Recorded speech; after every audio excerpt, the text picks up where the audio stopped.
چاہتے، یہ نہیں چاہتے کہ آپ نہ شاہ محمود کا چہرہ دیکھیں، نہ ان کی آواز سنیں، نہ عمران خان کا چہرہ دیکھیں، نہ عمران خان صاحب کی آواز سنیں، کیونکہ ان کی آواز سن کر، ان کا چہرہ دیکھ کے، ان کے الفاظ سن کر لوگوں میں جوش اور ولولہ پیدا ہوتا ہے. لوگوں کو یہ معلوم ہوتا ہے کہ اس وقت پاکستان میں ناانصافی ہو رہی ہے.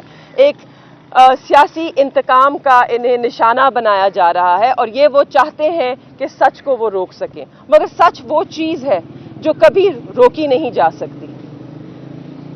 تو میں صرف یہی کہنا چاہوں گی کہ مجھے بہت افسوس ہے، اور اس بات کا اور بھی افسوس ہے کہ کس طرح اس وقت جو ہمارا عدالتی نظام ہے، جو ہمارے قانون عدالتوں کے احکامات ہیں، ان کا مذاق کس طرح اڑایا جا رہا ہے.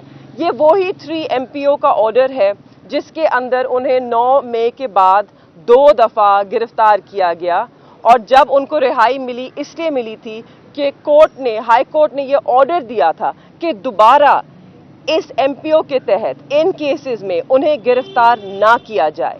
آج اس آرڈر کی نفی کرتے ہوئے انہوں نے دوبارہ یہ آرڈر جاری کیا ہے اور دوبارہ انہیں گرفتار کیا ہے، اور ایک بہت ہی بدتمیز طریقے سے گرفتار کیا ہے. میرے والد ایک ایسے شخص ہیں جنہوں نے نہ کبھی کسی سے بدتمیزی کی ہے، نہ کبھی سخت رویہ رکھا ہے. آپ سب اس بات کے گواہ ہیں. آج انہوں نے ایسے انسان کو اس بدتمیزی سے گرفتار کیا ہے. اور یہ یاد رہے سب کو کہ میرے والد شاہ محمود قریشی پاکستان تحریک انصاف کے وائس چیئرمین ہیں. یہ وہ جماعت ہے جو پاکستان کی سب سے بڑی سیاسی جماعت ہے اور دنیا بھر میں 5ویں بڑی سیاسی جماعت ہے. یہ دنیا کی 5ویں بڑی سیاسی جماعت ہے، اور اس کے وائس چیئرمین کو ایک جمہوریت کے اندر جہاں الیکشنز اناؤنس ہو چکے ہیں، جہاں الیکشنز ہو رہے ہیں، وہاں پر اس طریقے سے گرفتار کیا گیا ہے.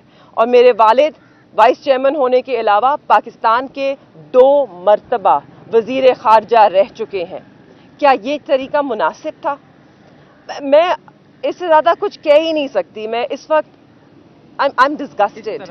آپ تیمور صاحب بتائیں گے. میں اس پہ قانونی نکات پہ بات کروں گا. ایک وکیل کے طور پہ آج نہایت افسوس کی بات ہے کہ کس طرح ایک سابق وزیر خارجہ کو 2 دفعہ کے وزیر خارجہ کو دھکے مار کے ایک بختر بند گاڑی میں ڈال کے لے جایا گیا ہے. جو کل کا MPO کا آرڈر ہے جو ان کے ہاتھ میں تھا، انہوں نے جیل کی حدود کے بالکل کونے پہ کھڑے ہو کے بات کرنے کی کوشش کی. اپنا ایک فنڈامنٹل رائٹ جو ہے اپنے ایکسپریشن کا، اس کا اظہار کرنے کی کوشش کی، آپ لوگوں کو ایڈریس کرنے کی کوشش کی. ان کو باتیں وہ پسند نہیں آئیں اور انہیں دھکے دے کے اس بختر بند گاڑی میں ڈال دیا گیا. جو MPO کا آرڈر ہے وہ ذکر کرتا ہے ایک FIR نمبر 708 کا پنڈی کی آرے بازار کی، اور اس میں لکھا ہوا ہے کہ ان کو اس کے تحت گرفتار کیا گیا تھا اور جوڈیشل لاک اپ میں بھیجا گیا تھا. ہماری جہاں تک معلومات ہیں اور ہم شروع سے ان کے ساتھ چل رہے ہیں اس چیز میں، ان کو کبھی کسی FIR کے تحت گرفتار نہیں کیا گیا تھا. تو ویسے ہی اس MPO کے آرڈر میں غلط بیانی کی گئی ہے. اب جہاں ان کو لے کے جایا گیا ہے ہمیں اس کا نہیں پتا. ابھی یہاں پہ سائفر ٹرائل کی آپ کے پیچھے اڈیالہ جیل کے اندر ہیئرنگ ہے. ہمیں نہیں معلوم کہ جج صاحب پہنچ گئے ہیں کہ نہیں، اور کیا شاہ محمود قریشی صاحب کو ابھی لایا جائے گا واپس یہاں پہ. ہم یہ سارے نکات اٹھائیں گے. جو MPO کا آرڈر 9 مئی کے بعد DC راولپنڈی نے جاری کیا تھا، جس کے تحت شاہ صاحب پابند سلاسل ہوئے تھے، اس کا آرڈر ہم نے چیلنج کیا تھا راولپنڈی بینچ کے سامنے.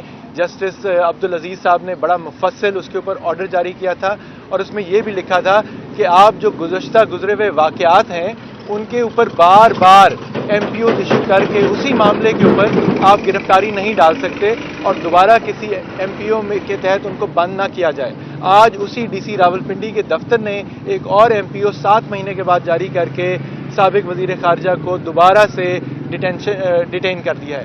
تو ظاہر ہے یہ چیزیں سب چیلنج ہوں گی، لیکن سوال تو یہ ہے کہ ہم یہ چیلنج کریں گے تو پھر کس فریولس کیس کے اندر یہ گرفتاری ڈالیں گے، اس کے بعد کس میں ڈالیں گے. یہ تو خواتین کو کوئٹہ تک، پشاور تک لے کے جا رہے ہیں. تو یہ افسوس کی بات ہے کہ سیاسی انتقامی کارروائیوں کی وجہ سے آئین و قانون کی بھی دھجیاں اڑائی جا رہی ہیں، اور ہم اس چیز کو مکمل پیسفل پرامن طریقے سے اپنی قانونی جدوجہد جاری رکھیں گے. میں صرف ایک چیز اس میں ایڈ کرنا چاہتی ہوں.